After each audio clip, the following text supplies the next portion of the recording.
नमस्कार दोस्तों। भारत के लोग प्रकृति से इतने जुड़े हुए हैं कि एक बार पेड़ से गले लग गए तो अपनी जान तक दे दी।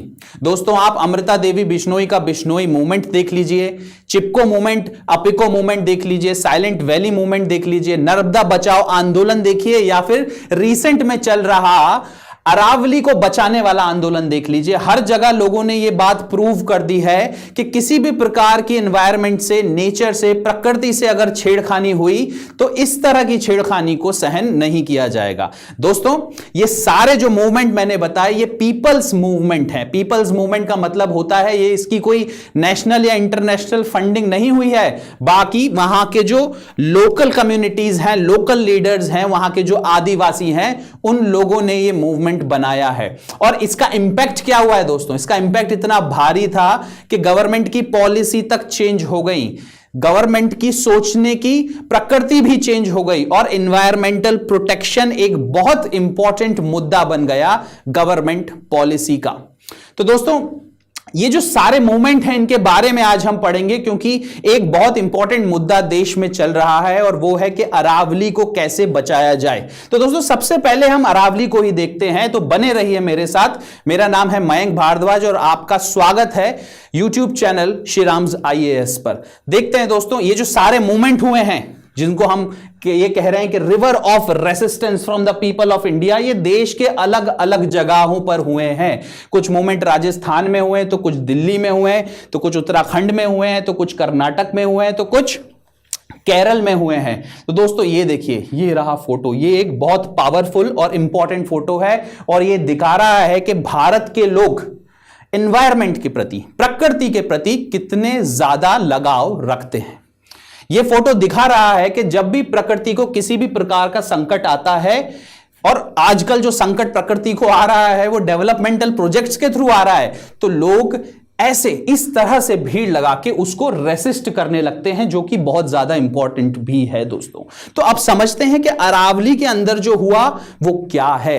अरावली का ऐसा क्या मुद्दा है जो लोगों को समझ नहीं आ रहा, ठीक नहीं लग रहा, और ऐसा क्या बोल दिया रिसेंट सुप्रीम कोर्ट जजमेंट के अंदर जो लोगों को पच नहीं रहा है, डाइजेस्ट नहीं हो रहा है, और उनको लग रहा है कि किसी ना किसी तरह से अरावली को बचा लिया जाए। क्योंकि अगर जो पॉलिसी, जो डेफिनेशन अरावली हिल्स की, अरावली रेंजेस की गवर्नमेंट ने दी है और कोर्ट ने एक्सेप्ट की है, अगर उनको लागू कर दिया गया तो अरावली बहुत ज्यादा खतरे में आ जाएगा। दोस्तों, मैं एक बात और बता दूं, अरावली एक दीवार की तरह है।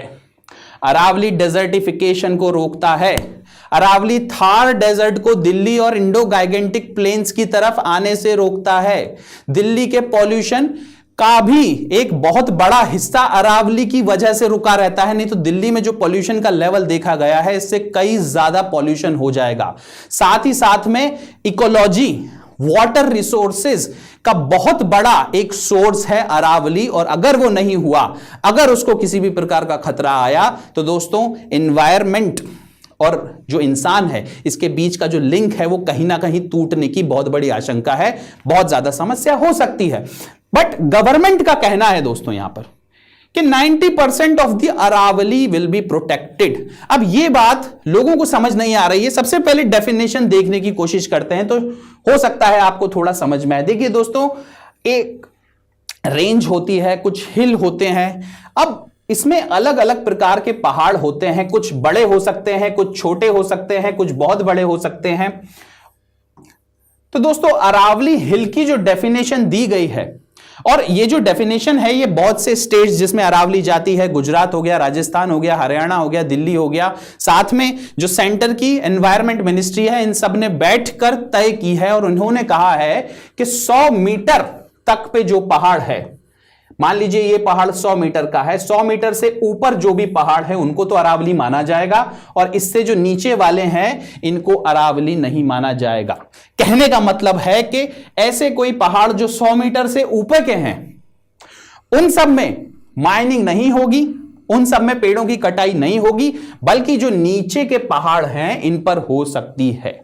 अब दोस्तों, अगर आप बहुत ध्यान से देखें, अच्छा एक और बात मैं इसको पहले बता दूं कि मान लीजिए ये पहाड़ 100 मीटर पे आ रहा है, ये भी आ रहा है, ये भी आ रहा है, और एक ये पहाड़ आ रहा है। तो गवर्नमेंट का कहना है कि इस पूरे पहाड़ का मतलब पूरे स्लोप का और यहां बॉटम तक किसी भी प्रकार की माइनिंग एक्टिविटी यहां पर नहीं होगी। और गवर्नमेंट का कहना है कि 90% of the Aravalli will be protected. But दोस्तों एक और चीज है जो ध्यान देने लायक है, और वो ध्यान देने लायक चीज क्या है? 8.7% of the total Aravalli, 8.7% of the total Aravalli, सिर्फ इतना लैंड एरिया है जो 100 मीटर के ऊपर आता है। कहने का मतलब है around 91% of the Aravalli is below this 100 metre of height, which is open for any kind of activity which is not under protection. तो किस तरह से अरावली को 90% बचा लेंगे, ये बात लोगों को समझ में नहीं आ रही है। I hope you have understood. एक और डेफिनेशन है, पहली तो ये अरावली हिल की डेफिनेशन देखी। हिल मतलब जो 100 मीटर से ऊपर का है उसको प्रोटेक्शन मिलेगा, 100 मीटर से नीचे वाले को प्रोटेक्शन नहीं मिलेगा। कहने का मतलब है 91% ऑफ द अरावली को प्रोटेक्शन नहीं मिलेगा। दूसरा है रेंज।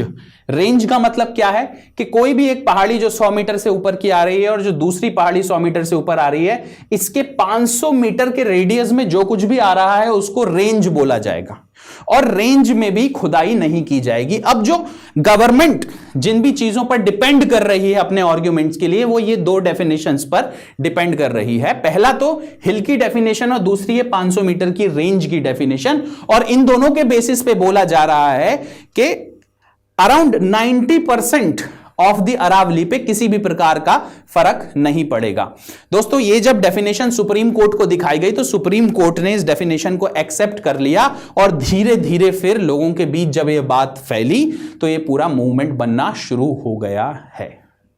अब आगे क्या होता है ये देखने लायक है, बट पास्ट में क्या हुआ दोस्तों हम देखेंगे। देखिए बहुत से मूवमेंट ऐसे लोगों द्वारा किए गए हैं भारत में जिसने भारत की शक्ल बदल के रख दी है when it comes to the environmental protection. सबसे पहले 1730 की बात करें, 1730, कैन यू इमेजिन, इतनी पुरानी बात है। सबसे पहला people's movement for the protection of environment 1730 में राजस्थान में हुआ था, जब जोधपुर के महाराजा ने खेजरी के पेड़ को काटने का बोला था, और अमृता देवी बिश्नोई ने अपने गांव को बचाने के लिए, खेजरी के पेड़ों को बचाने के लिए पूरा एक मूवमेंट चालू कर दिया था। उनको गले लगा लिया था और गले लग के बोली थी कि हम अपना सर दे देंगे बट ये पेड़ नहीं कटने देंगे।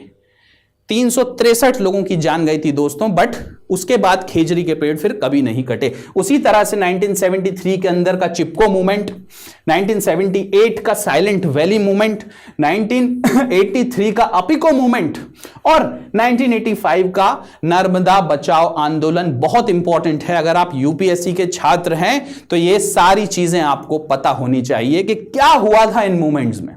आपको पता होना चाहिए था कि किस तरह से भारत के लोगों ने आगे बढ़कर अपने एनवायरनमेंट को बचाने की कोशिश की और बचाया भी, और किस तरह से गवर्नमेंट की पॉलिसी को पूरी तरह से चेंज कर दिया। एक एक करके दोस्तों देखते हैं। देखिए अलग अलग जगह पर, राजस्थान है, उत्तराखंड है, यहां पर केरला का साइलेंट वैली और कर्नाटका का अपिको मूवमेंट है, और फिर नर्मदा बचाओ आंदोलन जो कि महाराष्ट्र, गुजरात और मध्य प्रदेश इन तीनों में फैला हुआ था against the Sardar Sarovar dam. तो दोस्तों एक एक करके देखते हैं। 18th सेंचुरी का सबसे बड़ा सेक्रीफाइस अमृता देवी बिश्नोई, 363 लोगों की जान गई थी। जैसे कि मैंने बताया, खेजरी के पेड़ जो कि बहुत इंपॉर्टेंट होते हैं, रिलीजियस वैल्यू होती है उनकी, इकोलॉजिकल वैल्यू होती है उनकी, उनके कटने के खिलाफ खड़े हो गए थे ये सारे लोग। और कटने का ऑर्डर महाराजा ने क्यों दिया था, जोधपुर के महाराजा ने? क्योंकि वो एक अपना नया पैलेस बनाना चाहते थे और उस पैलेस के लिए लकड़ी की जरूरत थी, तो खेजरी के पेड़ काट दिए जाएंगे। बट ऐसा होने नहीं दिया, बिश्नोई कम्युनिटी ने ऐसा होने नहीं दिया। अमृता देवी बिश्नोई ने 363 लोगों की जान गई, बट महाराजा को एक बात समझ आ गई कि अब ऐसा काम नहीं होगा। महाराजा ने पूरी तरीके से बैन लगा दिया खेजरी पेड़ को काटने पे। बिश्नोई गांव के अंदर किसी प्रकार के पेड़ नहीं कटेंगे, बिश्नोई गांव के अंदर किसी प्रकार के जानवरों को नहीं मारा जाएगा, ये पूरा बैन लगा दिया आफ्टर दिस मूवमेंट। और दोस्तों 1730 की बात मैं कर रहा हूं, अंग्रेज भी नहीं थे देश के अंदर इतने। आगे बढ़ते हैं दोस्तों, हिमालयाज रोर, ये बहुत इंपॉर्टेंट मोमेंट है। 1973 की बात है, उत्तराखंड की बात है, चमोली डिस्ट्रिक्ट की बात है। कुछ लोग साथ में आ गए थे और चिपको मूवमेंट चालू कर दिया था। ठीक है, भट्ट साहब थे, सुंदर बहुगुणा साहब थे, सुंदरलाल बहुगुणा, चंडी प्रसाद भट्ट, ये सब ने साथ में आकर, देखिए एक पेड़ होता है जिसको कहते हैं ऐश ट्री। अब लोगों को, जो वहां के लोकल लोग थे चमोली डिस्ट्रिक्ट के, वहां पर ऐश ट्री को काटना अलाउड नहीं था। लोगों को अपने टूल्स बनाने के लिए, फॉरेस्ट प्रोड्यूस लेने के लिए ऐश ट्री चाहिए पड़ता था, बट अलाउड नहीं था कि वो काट सकते हैं। बट गवर्नमेंट ने एक स्पोर्टिंग इंफ्रास्ट्रक्चर वाली एक कंपनी को एक प्रोजेक्ट दे दिया कि आप इस ऐश ट्री को काट लीजिए और उस ऐश ट्री से स्पोर्टिंग इक्विपमेंट्स बना लीजिए। भाई क्रिकेट के लिए बैट बनाना है या कुछ दूसरी चीजें बनाना है, आप इससे बना सकते हैं। तो यहां के पूरे लोग खड़े हो गए और चिपको मूवमेंट चालू हुआ। दोस्तों ये जो चिपको मूवमेंट था, ये बहुत इंपॉर्टेंट मूवमेंट था भारत की हिस्ट्री में, क्योंकि इस मूवमेंट के बाद 15 साल का टोटल बैन लग गया था किसी भी प्रकार के ग्रीन ट्री फेलिंग के ऊपर। इंदिरा गांधी गवर्नमेंट ने लगा दिया था 1980 में, और लोगों ने यहां पर बता दिया कि लोगों की ताकत क्या होती है। अच्छा, जो मूवमेंट्स मैं बता रहा हूं दोस्तों, एक बात का याद रखना है, इन सारे मूवमेंट्स में महिलाएं बहुत आगे थी।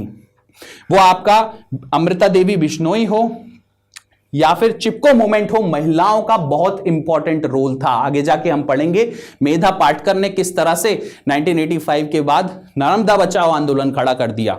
उसी तरह से यहां पर भी आप देख रहे हैं इस फोटो के अंदर महिलाओं का एक बहुत ज्यादा बड़ा रोल है। अब सदर्न स्टैंड, साउथ में क्या हुआ दोस्तों? Protecting the silent valley. Silent valley किधर है? केरला में है।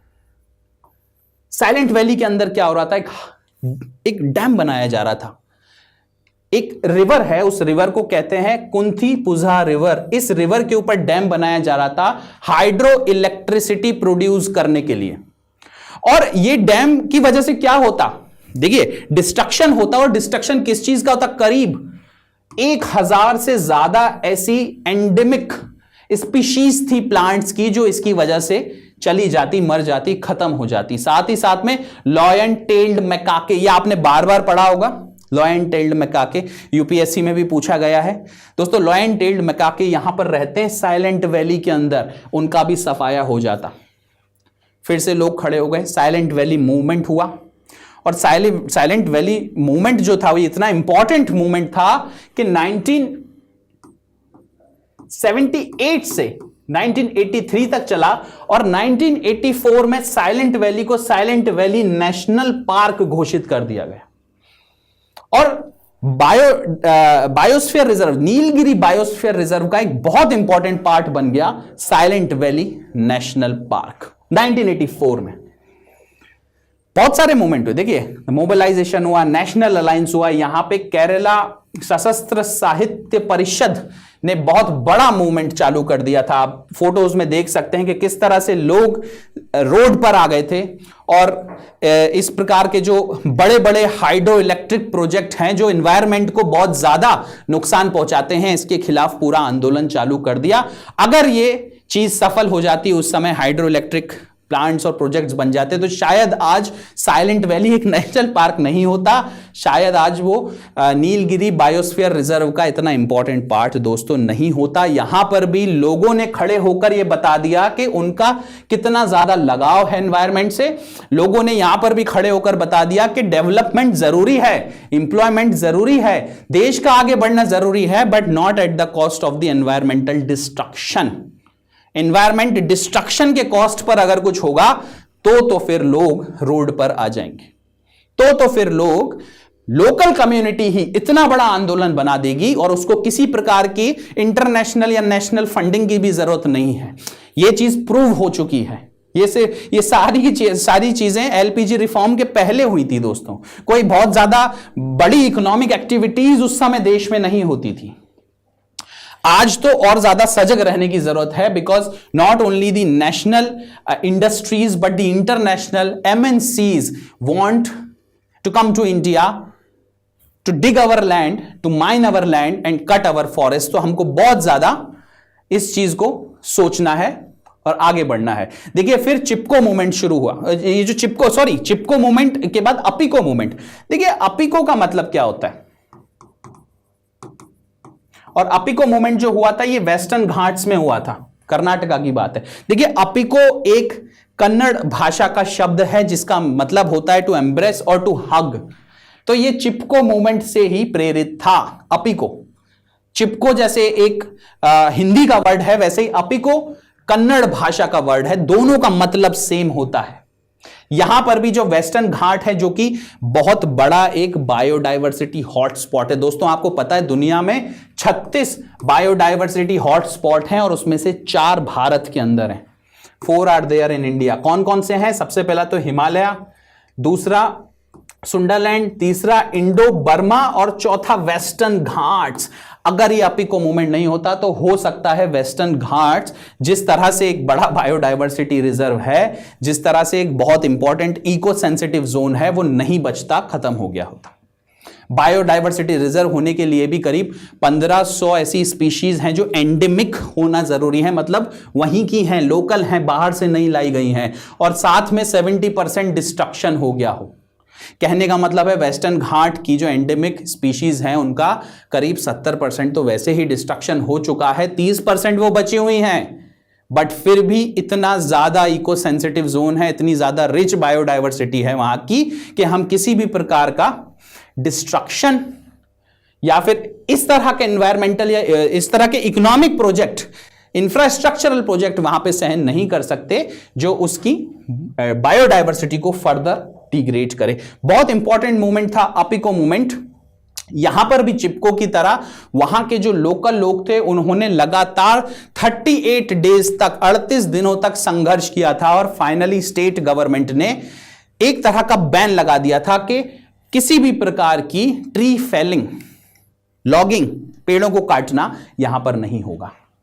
तो दोस्तों यह होता है जब लोगों की पावर निकल कर आती है गवर्नमेंट के सामने। गवर्नमेंट को झुकना ही पड़ता है क्योंकि हमारा देश एक डेमोक्रेसी है और डेमोक्रेसी का मतलब होता है government of the people, for the people, by the people.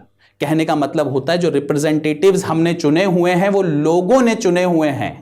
कहने का मतलब होता है the people are the sovereign authority in the country. अगला देखते हैं, a challenge to the development itself. देखिए एक बहुत बड़ा dam project, Sardar Sarovar dam, इतना बड़ा डैम प्रोजेक्ट के करीब 3 राज्यों को, मध्य प्रदेश, गुजरात और महाराष्ट्र को अफेक्ट कर रहा था। और हो क्या रहा था इसकी वजह से? हो यह रहा था कि बहुत सारे वहां के जो विलेजेस थे वो सबमर्ज हो रहे थे। लोगों को वहां से डिसलोकेट होना पड़ रहा था दूसरी जगह, लोगों को दूसरी जगह जाना पड़ रहा था, अपने गांव छोड़ के, अपनी जमीन छोड़ के। उनका right to life and personal liberty article 21 का इंफ्रिंजमेंट हो रहा था, वायलेशन हो रहा था। साथ ही साथ में राइट टू लाइवलीहुड का वायलेशन हो रहा था। और ये जो सारे विलेज डिस्प्लेस हो रहे थे, इनको गवर्नमेंट की तरफ से कोई बहुत ज्यादा भत्ता या अलाउंस मिल जाए या कंपनसेशन मिल जाए, कुछ ऐसा भी नहीं हो रहा था। तो आंदोलन तो होना जरूरी था। अब नर्मदा बचाओ आंदोलन शुरू हो गया, मेधा पाटकर आगे आ गई और बहुत बड़ा एक आंदोलन खड़ा कर दिया। अब देखिए लोगों का हुजूम, देखिए लोगों की हरकत, देखिए किसी भी प्रकार का। देखिए ऐसा नहीं होता है कि हमेशा एनवायरनमेंट, भाई लोगों की रिलीजियस कल्चरल लिंक्स भी होते हैं फॉरेस्ट के साथ, उस अपनी जमीन के साथ, उसको भी प्रोटेक्ट करने के लिए लोग सामने आते हैं। कई बार ऐसा भी होता है कि रिलीजियस और कल्चरल लिंक्स के अलावा उनके इकोनॉमिक बेनिफिट्स भी होते हैं उस फॉरेस्ट से, उसको भी बचाने के लिए लोग सामने आते हैं, आगे आते हैं। तो इस तरह के जो बड़े डेवलपमेंटल प्रोजेक्ट्स हैं such as the Sardar Sarovar dam, इस पे पूरे गवर्नमेंट, पूरे नेशन को एक रिथिंक करवा दिया कि इतने बड़े प्रोजेक्ट्स जरूरी भी हैं, जो फायदा तो जरूर देंगे, बट इतनी बड़ी पॉपुलेशन को सबमर्ज कर रहे हैं, गांव को सबमर्ज कर रहे हैं, उनके लैंड्स को सबमर्ज कर रहे हैं और उनकी लाइवलीहुड को अफेक्ट कर रहे हैं, उनको डिसलोकेट कर रहे हैं। आप सोच कर देखिए, अगर आपके पुश्तैनी गांव से कहा जाए कि आप यहां से निकल कर चले जाइए, अब कहीं और रहिए, लोगों को बहुत ज्यादा एक तरह का लगाव होता है अपने गांव से, अपनी जमीन से, और उनको कहिए कि वो छोड़कर चले जाएं, कहीं और रहें, तो मूवमेंट तो देखिए दोस्तों होगा ही। डेवलपमेंट के लिए इकोनॉमिक प्रोजेक्ट्स बहुत ज्यादा जरूरी हैं, again not at the cost of environmental protection, not at the cost of cultural and religious ties to their forests, to their land. Narmada Bachao Andolan बहुत बड़ा आंदोलन था। तो दोस्तों क्या देखा आज अपन ने, क्या समझा, that common currents in the river of resistance का मतलब एक ग्रास रूट ओरिजिन्स हैं इन सारे मूवमेंट के। लोकल लीडर्स ने, लोकल आदिवासीज ने, वहां की कम्युनिटीज ने ये मूवमेंट बनाए हैं। बार बार जैसा मैंने रिपीट करा, कोई इसकी सेंट्रलाइजिंग अथॉरिटी नहीं थी, लोकल लोगों ने ही वहां का मूवमेंट खड़ा कर दिया, बिश्नोइयों ने मूवमेंट खड़ा कर दिया। अपिको चिपको मूवमेंट खड़ा हो गया, अपिको मूवमेंट कर्नाटक में हो गया, तो चिपको मूवमेंट उत्तराखंड में हो गया, साइलेंट वैली मूवमेंट केरला में हो गया। नर्मदा बचाओ आंदोलन बहुत बड़ा आंदोलन था जो लगातार 3 स्टेट्स में चलता रहा, महाराष्ट्र में, गुजरात में और मध्य प्रदेश में, जहां से भी नर्मदा रिवर बहती है। बहुत इंपॉर्टेंट पेनिनसुलर रिवर है। Women at the four front, आप हर एक मूवमेंट में देखेंगे औरतों का जो पार्टिसिपेशन रहा है इन सारे मूवमेंट में वो बहुत ज्यादा रहा है। देखिए, एक भीड़ डिस्प्लेस होती है या फिर लाइवलीहुड की जब प्रॉब्लम आती है तो सबसे बड़ी सफर करने वाली जो सेक्शन ऑफ पॉपुलेशन होती हैं वो औरतें ही होती हैं। औरतों पर सबसे ज्यादा फर्क पड़ता है। तो दोस्तों, औरतें फिर आगे भी आई, उन्होंने मूवमेंट में पार्टिसिपेट भी किया और उन्होंने दिखा दिया दैट वी द पीपल जब हम बोलते हैं तो वुमेन भी उस वी द पीपल में एक बहुत इंपॉर्टेंट पार्ट है। उन्होंने बता दिया कि हम भी आदमियों के साथ कंधे से कंधा मिलाकर आगे बढ़ते हैं, हम भी अपनी आवाज मिलकर आपको सुना सकते हैं। The power of non violence. अच्छा, ये जो सारे मूवमेंट हुए, और मैं नॉन वायलेंस का मैं उस समय से बोल रहा हूं, बिश्नोई मूवमेंट से बोल रहा हूं, 1700 से बोल रहा हूं, तो ये जो महात्मा गांधी ने सत्य और अहिंसा के प्रिंसिपल्स दिए थे, they were very old age principle in India.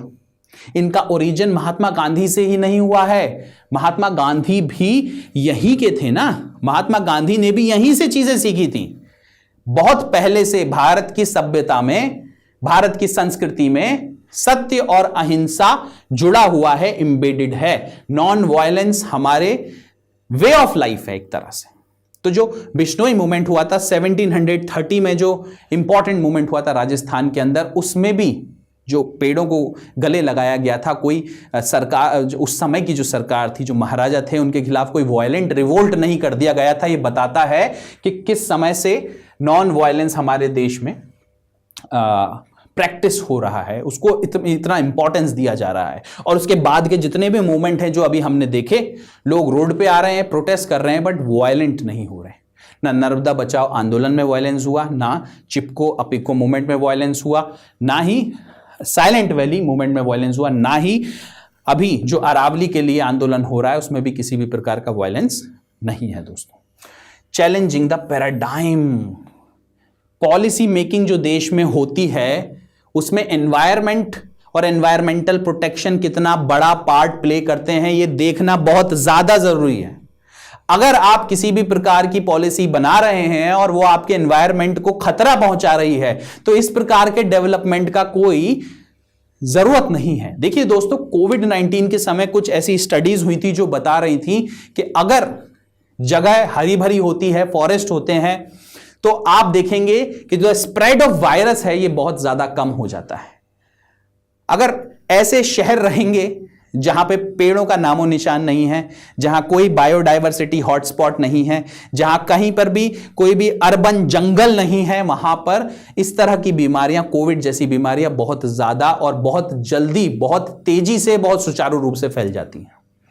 दोस्तों, बहुत ज्यादा ध्यान देने वाली बात है। एनवायरनमेंट एक बहुत इंपॉर्टेंट पार्ट है हमारे देश का, बहुत इंपॉर्टेंट पार्ट है हमारी संस्कृति का, बहुत इंपॉर्टेंट पार्ट है हमारे संविधान का।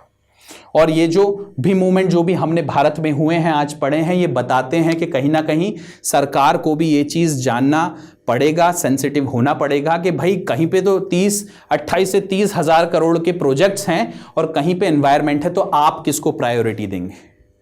क्या आप उन प्रोजेक्ट्स को प्रायोरिटी देंगे? अगर उतना पैसा वेस्ट हो भी गया, अरावली में अगर हमने माइनिंग नहीं करने दी, अरावली में अगर हमने all kind of construction activities नहीं करने दी और उसकी वजह से कुछ 28-30 हजार करोड़ रुपए जो प्रोजेक्ट्स में लगने वाले थे अगर उनका वेस्ट हो भी गया तो क्या फर्क पड़ता है, हमारे लिए क्या जरूरी है ये देखना होगा। दोस्तों अगर अरावली पर किसी भी प्रकार का संकट आता है, अगर अरावली किसी भी प्रकार से डिस्ट्रॉय होती है तो जो आगे हमको उसकी कीमत भुगतनी पड़ेगी वो 30 और 28 हजार करोड़ से बहुत ज्यादा बड़ी होगी। कीमत जो मैं भुगतने की बात कर रहा हूं in the matter of pollution, in the matter of water related diseases, scarcity of water, diseases because of the spread of viruses. दोस्तों तो ये था मेरी तरफ से। Thank you very much for listening to me. अगर आप इस पूरे वीडियो पे किसी भी तरह से कमेंट करना चाहते हैं तो आप प्लीज़ कमेंट सेक्शन में कमेंट करिए, मुझे बताइए, मेरे से जुड़िए। और दोस्तों अगर आपने हमारे चैनल को सब्सक्राइब नहीं करा है तो आप प्लीज़ श्री राम IAS के यूट्यूब चैनल को सब्सक्राइब करिए। हम बहुत अच्छे वीडियोज़ आपके लिए लेकर आते हैं so that you can clear your UPSC examination and become a educated citizen of the country. So thank you very much. जय हिंद।